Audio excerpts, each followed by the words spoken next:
大家好啊，歡迎嚟到現在就知了呢條 YouTube channel，我係芝麻仔啊。嗱，我哋間唔時咧都會抽啲中年好聲音嘅參賽者咧嚟一個特寫又好，做條片又好嘅。咁本來我就尋日睇完嗰集之後咧，我好想講靚女噶嘛，係咪先？講到話真係眉飛色舞咁樣睇咁耐，咁但係我都好有風度嘅，我就。即係同阿紫菜女爭，咁我就讓俾佢咁啊，等阿紫菜女出嚟同大家打聲招呼先，然後咧等佢講咧俾大家聽會講邊一個咧今日？大家好啊，我係紫菜女啊，我唔係同你爭，不過我見咧呢位參賽者受歡迎啊嘛，同埋多談論度，同埋我哋啲 comment 晒，有朋友話親身現場睇過佢演唱㗎，咁所以我就覺得咧要講多啲佢啦，咁受歡迎，咁所以咧芝麻仔俾佢張相大家睇下啦，就係咧。阿 Nelson 啦，尋日咧嘅五燈選手啦，大家都覺得佢哇咩唱到男人最痛啊，好真摯嘅感情啊！咁我尋日自己 channel 出嗰條片咧，都即係10位都有導賞嘅，咁我都用咗啲篇幅去讚 Nelson 啦。不過條片差唔多成個鐘長啦，所以我都應承大家係芝麻仔 channel 開一條專題講多啲 Nelson 啦。咁嗱，咁佢尋日咧都有提及過啦，當然大家覺得佢唱得好好啦。咁但其實中年好聲呢個節目咧都幾適合佢呢一類型嘅經歷嘅人參加嘅，因為27歲嘅時候只係幾年前啫嘛，即係明明簽晒公司，但係就都俾人話佢啦，你呢個年紀咧唔吸引㗎啦，又即係直接話佢唔靚仔唔夠高嗰啲啦，咁所以咧一夠稱咧就即刻去參加啦，而且佢同我個 background 有少少似啦，我都係嚟自多倫多嘅，咁我又同我哋留言嗰位觀眾一樣啦，有幸咧。我有睇到佢多倫多嗰個選嗰個叫做歌唱比賽嘅，我喺電視度睇，我就唔喺現場度睇，咁所以都可以講多啲。佢除咗尋晚個表現好好之外咧，我覺得佢咧多才多藝，有排玩啊喺中三，我覺得佢。我同佢個 background 都有啲似喎，大家係都係男人咁大，我淨係知道呢 point 啫，咁其他嘅嘢要等你講多啲嚟聽下啦。咁就你係咪都係唔靚仔同埋唔夠高咧？no no no no no no，你覺得佢唔靚仔咩？我覺得佢好型好挫下㗎喎冇客觀講，佢自己話啫嘛。其實我覺得佢係有型格嘅，即係呢個我係 agree 嘅。嗱，大家咧點解我覺得佢咧型得起、挫得起啊？我就去佢 IG 咪知道咯。大家去一呢張去先。相都型啦，係咪啊？係啊，其實嗱，天生你個身高點、五官點呢個整定啦。但係有時即好似我成日都話唱歌都係啫嘛。你把聲底可能天生嘅，但係你用咩唱腔，識唔識用聲呢啲係你自己決定㗎嘛。嗱，佢咧本身個髮型師啦，佢個職業識打扮啊，仲有大家睇多啲啊。佢係中年好聲音4嘅多倫多冠軍啦。陣間再講多啲點解佢唱歌都咁多呢個好 versatile，中文叫咩？即係好 versatile。佢同我一樣都係多倫多長大，中文唔好咧。好多好多好多好多範疇，唔係好多好多，即係類型有嘅歌都唱係啦，到啦，類型已經係。係好多唔同嘅類型，係啦，唔係係啦。咁仲有喎，佢有講佢個 actor 啦，有啲演戲經驗啦，仲有 singer-songwriter，佢係識得寫歌嘅。仲有 dance choreographer，即係佢唔單止係一個跳舞嘅人啦，仲要係識排舞嘅。嗱，呢個好着數啊！記唔記得第2屆尹新傑啊？識排舞咧，幫晒同學仔受歡迎啊！仲要識跳舞都已經叻㗎啦，仲要識排舞喎。嗱，唔知如果佢可以跳唱到咧，唱就咁好啦。如果佢一路唱一路跳咧，都係一個優勢嚟嘅。咁所以我都揾到呢個跳舞非常好睇嘅片啦，我哋擺喺個片最後，大家真係要睇到最後啦。咁但係咧，我仲見到一個亮點嘅就係其實佢除咗講完自己係髮型師之後咧，佢有一個聖經嘅經文喺度，咁即係代表佢係一個基督徒啦，而且係好重要嘅，即係擺喺自己嘅 profile 嗰度。咁所以我覺得佢會唔會仲有一個福音歌手咧？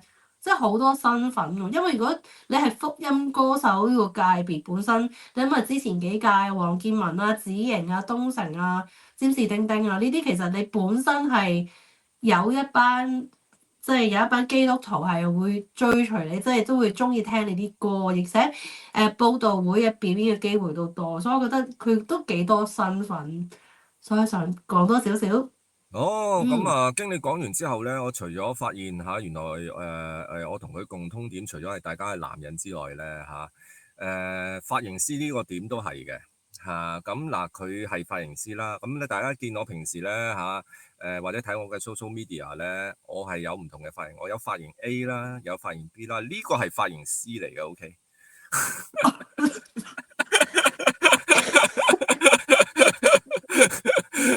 你真係笑到我咳，係俾你激死我。唔好死字，唉，繼續講多啲啊 Nelson 嘅嘢俾我聽下先。好，你去下一張相啦，俾你講多少少，因為仲未病好，你聽到我飲啖水。唔係相嚟噶咯喎，片嚟噶咯哦，唔係相嚟㗎，因為我哋影到佢，佢喺台慶啊嘛，有機喎，會出席，相嚟嘅，係啊。相嚟嘅係。呢個係你嘅陰謀論嚟嘅，但係我覺得你個陰謀論咧係正確嘅。咁你講下，嗯，佢喺台慶出現代表到啲咩咧？嗰陣時你即係即係得個講字嘅啫，即係話勁啦，係咪？如果唔係你又未播又成咁樣，點解會揾一班中四？唔單止佢一個嘅，其實係有一班嘅。咁你有會覺得20個咁上下啦，係啦，係啊。揾得佢哋嗰啲都其實已經係即係晉級咗啦，去到幾多強嗯又唔知嘅。咁但係你覺得一定唔會留喺100㗎啦。可能去咗60㗎啦咁嗰陣時，即係你會唔明白點解有佢？聽完直播之後咧，你就會知道哦，點解冇可能冇佢嚇？因為其實台慶播出嘅時候已經錄咗100強嗰一集㗎啦嘛，所以好有可能已經去到60強啦。如果唔係你，即係你出咗個好少咧，即係除非你好有個人特色啊，或者已經簽咗咩都好啦，咁即係我哋覺得佢已經去到60強嘅機會係大嘅，係啦，所以提一提啦。咁嗯，同埋右邊嗰張相咧，我就係 prove 到我頭先嗰個 point 啦，佢係一個即係基督徒，因為愛是不保留係一個即係廣東歌嚟講，我諗所有基督徒教會都會唱過，經常表演嘅一首歌。同埋其實呢段片咧，我喺佢個 IG 揾到嘅，咁佢自彈自唱嗱，呢下都叻啦！你諗翻前幾屆沈宗賢啦，仲有羅日軒啦，坐喺琴度自彈自唱，呢、個都係一個好做張雨晨啦，係啦，都係一個好突出嘅一個 talent，即係一個 talent 係才藝係真係好。係係，即係你唔止係一個唱歌人，你係一個幾全面嘅音樂人嚟嘅，所以我覺得呢個係值得俾大家睇啦。但我其實想講多少少咧，就係佢喺多倫多嘅嗰個中年好聲音嗰個比賽嗰度咧，其實唔係海選咁簡單嘅，佢係一個其實都係一個 show 啦。咁當然其中一位評審係阿大強哥啦。咁其實有8位參賽者咧，佢哋首先有一首自選歌唱咗先，跟住你要晉級到4名，又要唱一首歌，再晉級到2名，又再唱一首歌，所以其實佢唱過3首歌㗎啦。係啊，咁所以同埋我覺得佢3首歌其實表現都好好，因為佢第一首咧係唱李克勤嘅《心心心》啦，咁一首好經典嘅 K 歌係啦。咁但係咧佢係完全即係可能佢只都係35歲啦，咁佢用一個好 modern 嘅方式，佢唔會話特別似克勤，又唔會好老土好多震音嗰種唱腔，係唱得好嘅，成功晉級啦，去到4名啦，即係減咗一半人啦。咁佢第二首歌咧就係唱張學友嘅《慢慢》嘅，咁佢呢一首係一首國語歌啦，首先係啦國語歌，咁同埋一首好唔同嘅一首好輕好柔，但係都好多高音又低音嗰啲位，其實係一首都幾 show off 到 talent，即係好似尋日我讚佢唱他不愛我啦，Tim Sir 都有讚，其實佢喺2分半鐘內咧係 show off 到佢所有最好嘅嘢。高音嘅輕聲，低音嘅慘聲，佢把聲本身又好有 texture，好有磁性嘅一位觀眾講係，即係佢係剛啊柔都做到，咁所以佢第二首歌都係揀得好好嘅。但係最驚喜咧，其實佢去到頭2名咧，同佢練過嘅咧就係阿 Roger Sir 啦，係啦，咁大家都認識 Roger Sir。咁阿 Nelson 咧當時係唱紅色跑車喎，太極嘅紅色跑車，呢個我印象好深刻嘅，因為你開頭2首慢歌，但係你唱首咁勁嘅 rock 歌，仲要佢啲台風咧好好睇嘅，即係嗰個海選啦，多倫多個海選，佢係喺一個商場嗰度搞，但係你係見到佢咧嗰啲颱風啊、跳舞啊，係 fill up 到成個 mall 嗰個 vibe 啊，點講，即係嗰個氣氛係帶動到嘅，所以我都覺得啊 Nelson 唔簡單喎，即係三個唔同類型嘅歌加埋跳舞颱風，所以我覺得佢係好有可塑性，係啊！頭先我想講嘅話咩叫好 versatile 就好有可嗯塑性，同埋我覺得佢有樣嘢叻咧，就係頭先講啦，張學友、李克勤同埋太極，其實都係啲80年代或者90年代初都幾舊嘅歌嚟嘅，即係以佢個年紀咧，佢好細個，當年甚至都未出世，即係好耐之前嘅歌，但係佢揀歌啱啊，因為佢知道評判或者中年好聲音嘅觀眾係中意聽呢啲歌嘅，所以我覺得佢個策略已經好好啦。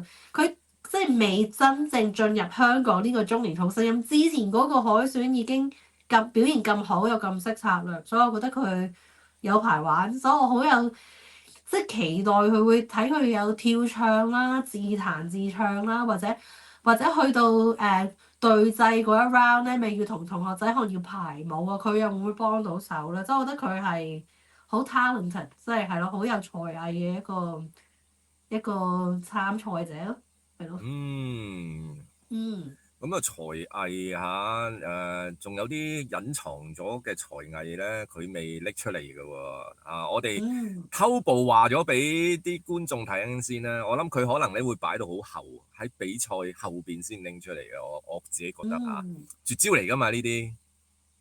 係啦，就係、我哋頭先我有提過啦，期望睇佢跳唱或者幫啲同學仔排舞啊嘛，所以我哋喺佢 IG 咧都揾到段片啦，即係其實大家有興趣可以自己去揾啦，但係我覺得呢一段都幾特別嘅，因為佢係一首中版嘅歌，唔算好快嘅歌，但係阿芝麻仔可以去嗰條片，其實一好，路講一路睇啦。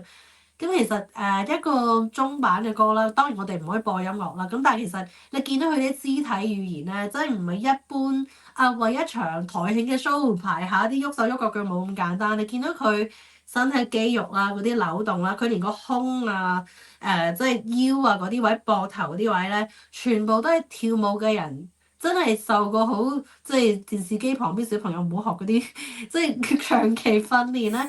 先可以你身體每一個關節啊，好似真係每一個位都係個靈魂都係跳舞咁，所以我覺得係好睇嘅，所以就小朋期友可以學望佢睇到佢呢啲健嘢。康㗎嘛呢啲。不過咧喺學之前咧要做咗熱身運動先，如果唔係扭親。係乜扭親㗎啦，係咯，係咯，係咯，咁其實都係想都咁上下㗎啦，我都想大家，我見佢都幾受歡迎啊，我哋又多留言啊，咁所以就介紹下 Nelson，咁希望佢期待睇到佢多啲唔同方面嘅表演啦。尋日唱一首歌，大家印象都咁深啦。佢第一句開口啊，就已經觸動到我啦。其實係嘅，他不呢個愛我係真嘅四隻字已經啊。觸動到。不係啊，過咧就咁我哋快啲去多啲愛佢係咪？係啦，唔好他不愛愛佢佢。多啲係嘛？等唔係等係咯，我哋愛咗佢先，跟住佢哋就嗯佢就會調翻轉哦。原來你咁愛我，我都愛你啦咁樣啦。咁最嗯。想嘅咧就係可以喺電視嗰度咧睇到佢跳舞。咁我哋咧就偷步話俾大家聽佢呢一個隱藏嘅技能咁解咯。嗯，就係咁啦。咁所以多謝大家都睇下我哋中年好聲音導賞以外嘅片啦，亮眼嘅參賽者或者咩特別嘅新聞。我尋日已經做咗條元帥㗎啦，所以大家翻去睇翻元帥仲勁。我哋揾到啲好勁嘅 connection，同埋芝麻仔係呢個封面整得好靚，即係整到佢好似個元帥咁，同埋身邊仲有兩個靚仔同一個靚女同佢一齊做元帥。大家翻去睇咧，就會知道係睇。邊兩個靚仔一個靚女。係咯，係咁最緊要其實嗯，咧係要睇咩咧？係要過埋去紫菜老師雖然佢嗰條 channel 嗯，叫紫菜女，但係佢一做講音樂嘅時候咧，我一定係叫佢做老師嘅因為佢係叫到老晒。叫到老晒唔緊要啦，係嘛？一樣可以即係最緊要 elegant 咪得咯。點解咁 elegant 咧？因為我覺得咧吹 saxophone 係好 elegant 嘅，咁同埋咧紫菜老師。佢真係一個音樂人，亦都係讀音樂噶嘛。咁由佢深入音樂淺出，教育啊，同阿係啦，元帥一樣，同真係老元帥一樣，真係讀音樂老師出身嘅。係啦。咁係，由佢導賞咧每一集嘅中年好聲音直播咧，我覺得係好好嘅。咁其實咧我同紫菜女都已經合作咗幾季㗎啦咁所以咧大家咧如果話喂睇咗中四，有啲真係有啲新嘅觀眾而家先睇中四嘅啫喎唔知點解咁啊？唔係啊，我要畫翻啲舊片嚟睇咧，突然間你又中意翻啲舊嘅參賽者咧可以喺現在就資料呢條 channel 裏邊有好多啦，芝麻仔都有自己嘅 channel 啦嗰度都有好多啦。咁紫菜女裏邊咧都有好多唔同嘅歌曲音樂導賞嘅，咁所以咧記住去紫菜女嗰條 channel 嗰度揾翻你想揾嘅嘢學多啲音樂。我全靠佢。我本來係一個乜都唔識嘅花生友但係紫菜老師教咗我好多細節，令到我咧對呢個節目咧睇起上嚟咧覺得特別有趣。咁長話短説第一去紫菜老師嗰度加佢 follow 佢先啦，一於係咁話啦。如果唔係下一集睇完直播嘅時候，你就 miss 咗最深入淺出嘅導賞㗎啦。多謝你啦，同樣都係我嘅老師，我嚟自多倫多嘅呢個竹星喺呢度學中文同埋學點樣八卦啲香港嘢喺呢度學翻嚟嘅。好啦，咁我哋繼續 follow，現在就資料就一齊繼續八卦啦。我哋下條片見。下條片見，拜拜。拜拜。